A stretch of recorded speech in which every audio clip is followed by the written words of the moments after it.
Les crimes crapuleux et autres violations graves des droits de l'homme qui sévissent ces derniers temps dans la capitale et d'autres régions du pays ont suscité une vive réaction du gouvernement. Le Premier ministre Pahimi Padake Albert a fait une communication ce matin à l'endroit des responsables des forces de l'ordre, des défenses et de sécurité, en présence de quelques membres du gouvernement, de son cabinet et des autorités administratives et civiles. Il en appelle à la responsabilité des uns et des autres sur les défis sécuritaires. Suivez un extrait de la communication du Premier ministre. La lutte contre l'insécurité qui affecte certaines de nos populations et contrées doit retenir toute notre attention, car sans sécurité, il n'y a point de projet de développement viable. Je voudrais rappeler que le gouvernement, sous la conduite du chef de l'État, a pris l'engagement de travailler toujours avec plus d'efficacité, plus de méthode, plus de célérité et dans la rigueur pour la recherche permanente des solutions aux préoccupations quotidiennes de nos populations, notamment en matière de paix et de sécurité.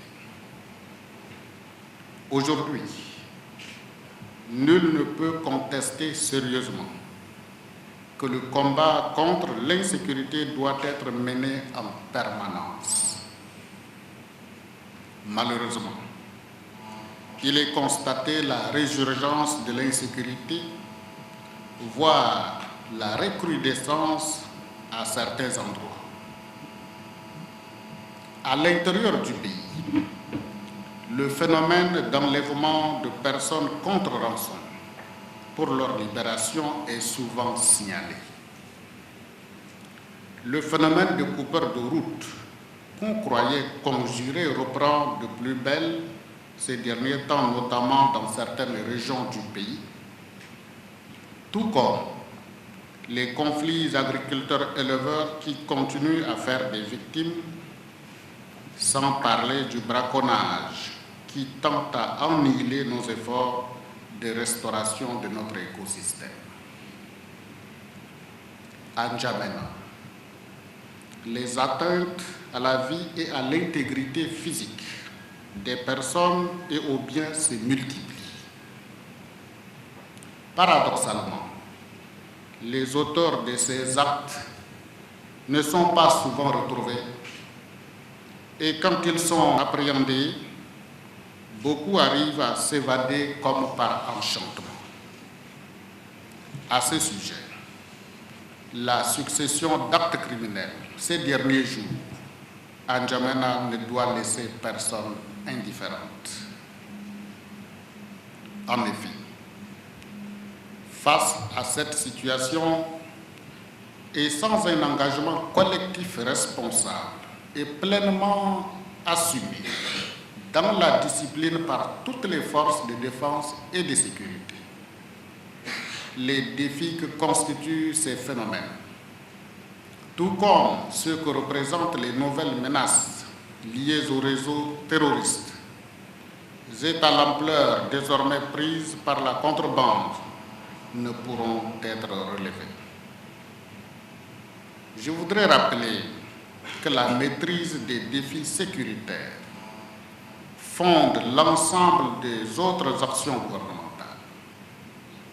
C'est pourquoi, compte tenu du développement inadmissible de ces phénomènes qui hypothèquent la quiétude des populations, j'ai tenu à rappeler à votre attention le poids de vos responsabilités et l'étendue de vos devoirs dans la conduite de la politique sécuritaire de notre pays. Je tiens à affirmer solennellement ici que nul ne doit sous-estimer la volonté du chef de l'État et celle du gouvernement de tenir l'engagement fait au peuple d'assurer sa sécurité et celle de ses biens.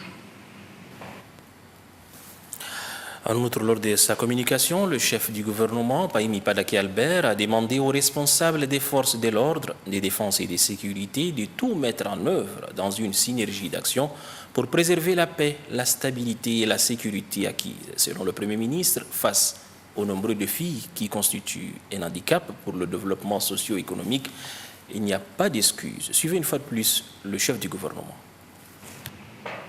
Depuis quelques années d'ailleurs, le gouvernement, sous la clairvoyance de Monsieur le Président de la République, a consenti des efforts importants de renforcement du potentiel humain et des capacités de nos forces de défense et de sécurité.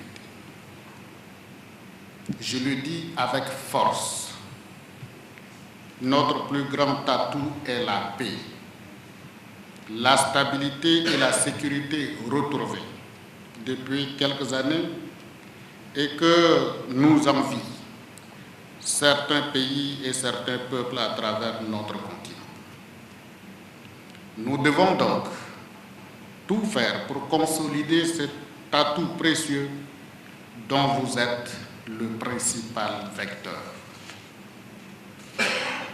Pour ce faire, au-delà du maillage sécuritaire du territoire, les responsables des forces de défense et de sécurité que vous êtes devez combattre au sein de vos différentes formations et unités le laxisme dans l'application des sanctions notamment. Vous devez conjuguer vos efforts et vos forces, car il n'y a pas d'alternative à l'union, à la discipline, à la synergie d'action dans le travail pour faire face efficacement à ces phénomènes qui se présentent à nous comme de nouveaux défis auxquels nous devons apporter impérativement des réponses efficaces. Je rappelle que le gouvernement qui a pour mission la recherche permanente de solutions aux préoccupations quotidiennes de nos populations, notamment en matière de sécurité, j'exige en conséquence de vous, face à ces défis, plus d'anticipation, plus de réactivité, une plus forte synergie d'action, j'allais dire tout simplement plus d'efficacité. Est-il besoin de rappeler, mesdames et messieurs, que c'est dans le respect scrupuleux des normes et des règles que s'éprouve au quotidien l'ambition partagée, le sens de l'engagement et de la discipline, qui sont les vertus essentielles à la réalisation des grandes causes d'intérêt national.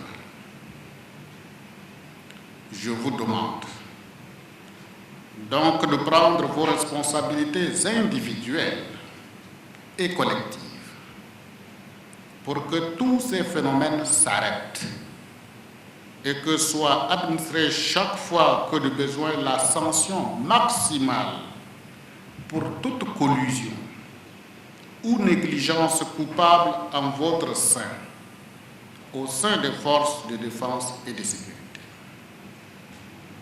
Certes, notre dispositif sécuritaire a été paramétré ces dernières années pour mieux lutter contre la menace terroriste, mais cela ne doit pas se traduire par une baisse de vigilance et de la répression à l'égard de la criminalité ordinaire qui préoccupe à juste raison nos compatriotes et qui demeure un fléau aussi nuisible que le terrorisme.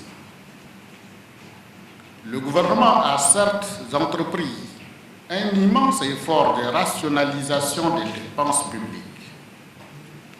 Je sais par ailleurs que cela soulève des questions qui vous préoccupent, notamment l'intendance et les moyens d'action indispensables à l'exercice de votre mission.